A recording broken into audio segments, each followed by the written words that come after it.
You are a soldier. When the wind rose and the Great War came to its abrupt end, the armies of the old empires had their strings cut. Soldiers fighting far from home were forced to work together to survive. A generation later, a feudal order emerged in which old allegiances are but a memory, but traditions and heraldry are still guarded with honor.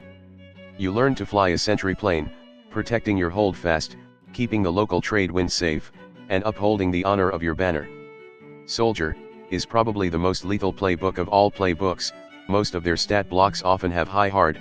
Their personal moves are also often combat-oriented, which make them dangerous not just in air, but also on ground and on foot. Like seriously, 4 of their personal moves involve guns. However, outside of violence, soldiers have difficulty engaging with anything, like talking to people. This also makes soldier ideal for players that love air combat but unsure about heavier role-playing. This class will naturally ease them into it because just like them, the character has no communication skill. In terms of theme, Flying Circus modeled the old world after the Wilhelmine period, a time of nationalistic and militaristic fervor where the symbols and trappings of the military were highly prized, and soldiers act foremost as a sort of lingering symbol of that age. Soldiers are also an exaggerated reflection of the reasons why people join, or desire to join, the military. To young people without purpose or direction, military structures and orders seem attractive to them as a means for self-improvement to take the next step in their life. So that was a fucking lie. The reality is that while the military has the potential to turn you into a more driven person, it will do so towards the end of making you a killer, or become a gear within the massive machinery of killing. A nail, a bolt, a bullet. Young people taught to devalue and dehumanize these so-called enemies, so they could kill and die for the interests of their leaders who will not give a shit about them. The soldiers are people emerged from these circumstances. It could be through harsh discipline, but it could also be a drive to live up to the distant heroic figures their elders have made of their lost comrades. But, remember one thing, soldier is a background, not a present. A farmer might have worked in a farm once, but they sure as heck aren't now, and a witch is more than just someone with magical power. The soldiers have left that life behind them, so what will they make of themselves now? Will they wage a private war against the world, or will they find peace? For a soldier's central moves, their core move is stiff upper lip. Unless you are stressed, attempts to get real with you are an automatic miss. You also cannot initiate get real at all, and the second time you burn out, cross out this move. This move puts the soldier in a rather unfriendly position to their comrade, unable to make an emotional connection until they're hurting badly, and reliant on others to come to them. It'll break down eventually, but until then the soldier will need to keep their feelings hidden and let their actions speak for them. A soldier's intimacy move is in shining armor. When you hold someone close to you, hold one. When they are in danger, spend that hold to arrive at their side.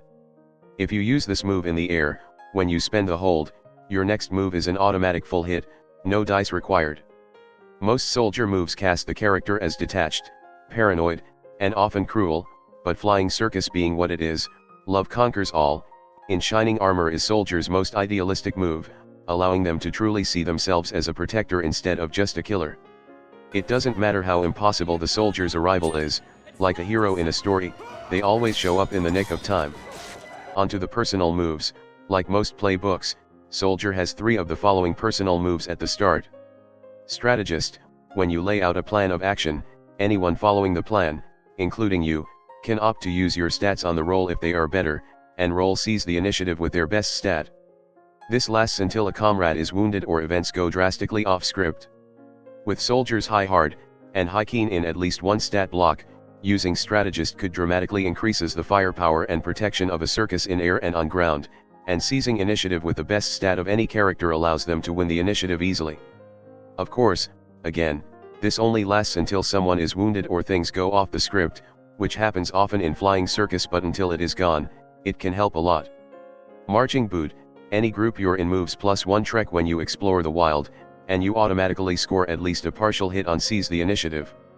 Explore the wild is a move for moving through wild terrain between towns or just dangerous place in general, which in Flying Circus means potentially facing an animal the size of a fucking house, dealing with specters of the long dead, and this thing. Trust me, this thing is the worst thing you could find in the wild. You can't shoot it, you can't negotiate with it, you can only dread it and run away from the inevitable. There's a reason why everyone flies in airplanes in this world. With Marching Boot, you can get the hell out of the wilderness faster than usual, and if you have to face combat, you will never be caught flat-footed, which is good, because explore the wild need daring and soldier is not a fucking daredevil. Steelheart, even if you are burnt out, you can still fly. While stressed, take +1 results to draw a bead, while burnt out, take +2. Characters are usually out of a mission when they are burnt out because, they are burnt out, that's literally what it said, and soldier, with their initial inability to connect with people, will get stressed quite fast. This allows them to fight even when they are on their limit, and considering that soldier usually have decent to high comm for their stat block, using draw a bead move could potentially hit very hard with Steelheart, especially if you have some sharpshooter moves. Trigger discipline, when you draw a gun on somebody, take +3 forward to press the issue, if you miss, pull the trigger.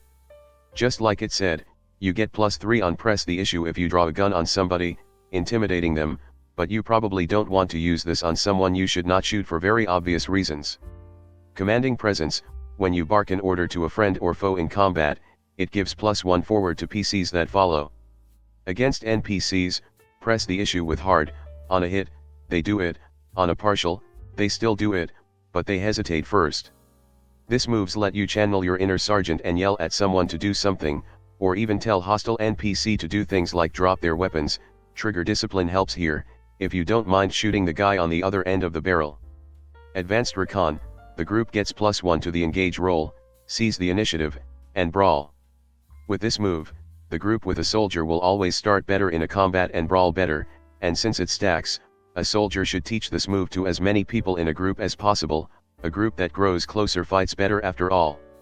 This also pushes the soldier to try to build and maintain trust, even though it is mechanically difficult for them. Style study, when you spar with a comrade, both of you roll plus hard. If you both hit, both of you hold 2, if one of you hits and one misses, the winner holds 1 and the loser holds 3, if you both miss, somebody gets hurt. Spend these holds to use one of your opponent's personal or mastery moves. This move can cast the soldier as either an instructor or a student, depending on who they fight, and it's a great chance to get some banter in. With soldier initial inability to initiate get real for move exchange, this is one way for soldier to get moves from other playbooks temporarily, but no matter the move, all its effects cease applying after one routine. Who gets hurt on a double miss is up to the players involved, as is the way you get hurt. It could mean injury, but hurt feelings and broken trust are better for the story. And finally, last mistake, when you're suspicious of somebody and you keep an eye on them, take 1 stress and hold 1, if they try to hurt you or your friends, spend that hold to blam them on the spot. Yes, you hear that right, you feel suspicious about this guy named after some Latin bullshit. As soon as they try to do something, you can just kill them dead on the spot.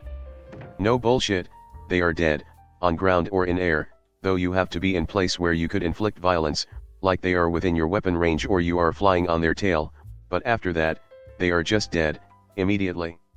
This move of course, doesn't isolate you from the consequences of the sudden violence you inflict.